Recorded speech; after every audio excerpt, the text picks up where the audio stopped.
masasabi ko, alam naman po ng nakararami na dito po ako nagsimula. Dito po nila ako nakilala bilang si Danaya at bilang si Sanya Lopez. Ito po ang Encantadia.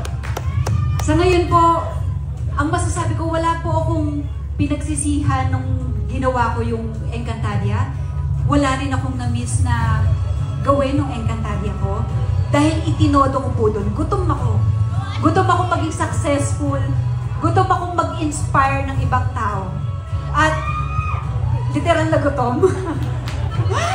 At gutom rin po talaga kami. Pero totoo po yun, sinabi ni Gabby kanina na yung bond namin, walang makakapagbago noon. Hanggang ngayon, ganun pa rin yung samahan namin. At ang may advice ko lang, yes na itodo nyo na, tapos na ang ating sangre. Ito na, ipapalabas na natin ito. Ang ma-advise ko lang sa inyo, galingan nyo pa.